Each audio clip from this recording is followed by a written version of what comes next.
Dadaanan muna namin ang Daet Terminal. Bye-bye Daet. Mandar ka agad ang bilis. Kita kasi. Ayan, takbo na kami. Saan ba nakalagay ito? Labo, Legazpi. Basta, magbibiyahe muna kami guys. Malimlim nga lang kapaligiran.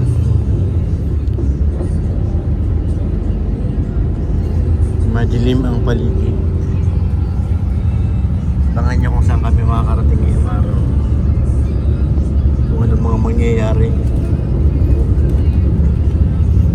First time ko ito mabiyahe sa metro. First time mabiyahe ulit na malayo-layo. Na nakaupo lang. Ito yung nag-drive, nakaupo lang tayo. Sitting pretty muna. So yun, malapit na po kami sa SM. Namin na po ito McDo. Naulan nga lang. Mawakali na kami.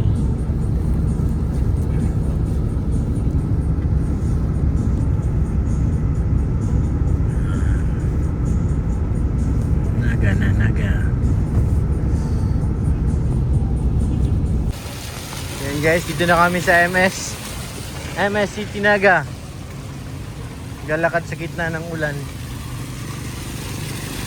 Maghahanap ng ang tawag dito. Basta maghahanap kami. Kaya kami nandito sa Naga.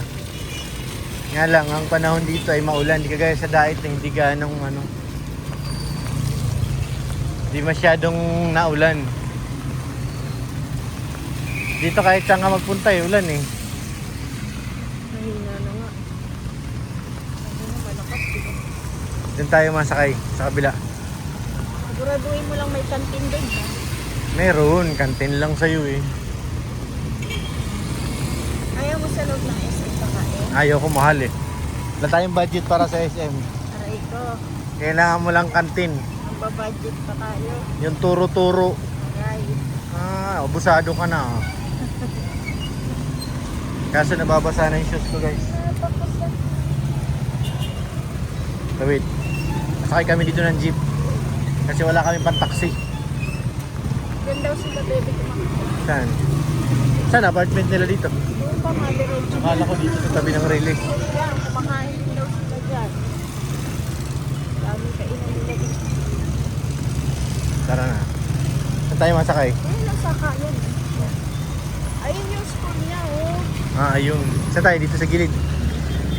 Sige na, lakad na.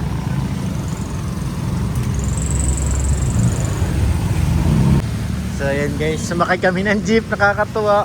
Tagal ako hindi nakasakay ng jeep. Pero ito na ang pupuntahan talaga namin Hotel. Ay, hotel ba? Ay, hindi. Hindi daw sabi ni Sikmaya. Dati, nag-ano ko sa sakyan. Ngayon dito, compute kami. Dito. Legazpi Eye Center. Naga. Tayo guys. Marami kayang tao. Pasok tayo sa loob. Kasi sa loob, bawal na mag-vlog eh. So ayan guys, nandito na kami sa loob ng clinic. May mga tinignan na pero hindi pa ako nakausap ng doktor. Siguro may mga examine dito sa aking mata para maraming ito sa taas nandun yung mga examination. Dito rin si Kuya Norman ito namin pinagamot ng araw. 2 years ago, 3 years ago. Kaya medyo kabisado ko na itong ang gagawin. Dati ako naghatid ng pasyente, ngayon ako ng pasyente. Aray ko. Wag naman sana mangyari sa akin. Sana nga, makuha sa gamot. Sa pag-operasyon, medyo Mahal din yan. 100,000 yung ito normal. Kaya lalaman natin kay Doc kung ano niya. Kung anong findings. So yan, waiting tayo kay Doc. Pero ikaw lang yata magpapacheck up mo. Meron marami pa sa loob. Pero Kaya sasama ka sa'yo para marinig mo. sige, mamaya sasabihin natin kung ano po. Ano?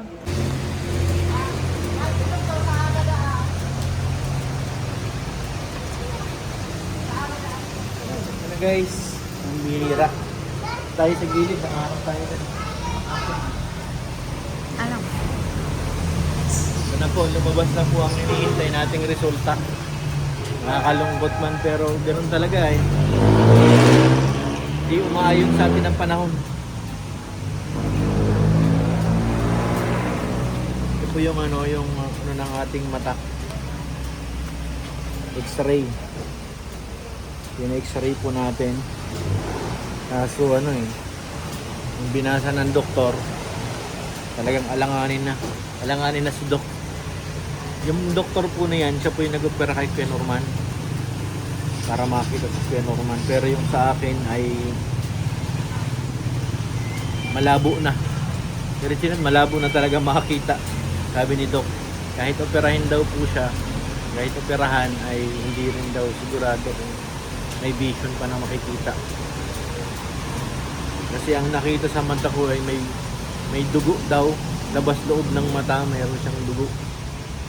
Kaya ganun ang nangyari. Kaya kahit daw operahin, sabi niya kung may sasalba pa, pero wala sigurado kung ano may sasalba. Baka may salba ng tuluyan na ano. Kasi pag pinopera, gagastos lang. Eh, ang operasyon 100,000. Tingin ko mukhang mag-give up na tayo kay Doc. Paalam na, Doc. Dahil hindi kaya eh. Masyado nang alanganin kung itutuloy pa yung operasyon niya. Mag-opera. Kumbaga, ang ano, parang mag-aksaya na lang tayo ng pera sa gastos. Hindi rin naman sigurado na makakita. Kaya yan. Uwi na lang po kaming luhaan. Ganun talaga. Basta at least sinubukan natin. Ginawa natin na matry sa doktor kung ano talaga. Ilang doktor na. Ganun talaga wala na. Hindi itigil na tayo. Kailangan na natin ito yan ang move on. Sabi nga nila. Masakit man pero ganun talaga eh. Tara na. Thank you po mga kalingap. Bagsak ang balikat. So ngayon ito, uwi na lang kami. Siguro dadaanan ko muna yung aking bunso dito sa kanyang apartment. Kailangan natin dalawin bago kami umuwi ng dahil. Para kumustahin din.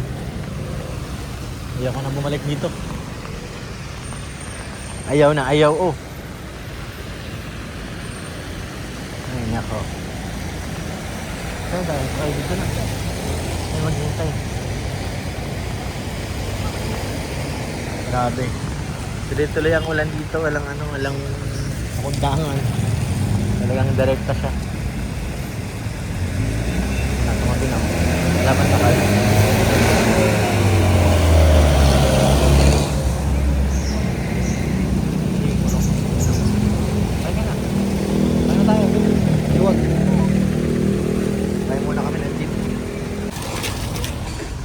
Mariners, yan pala yan? Dalawa yan, may isa pa sa kapito. Para nakita ko na yung kabilang. Tayo dadan kami sa aming bunso school.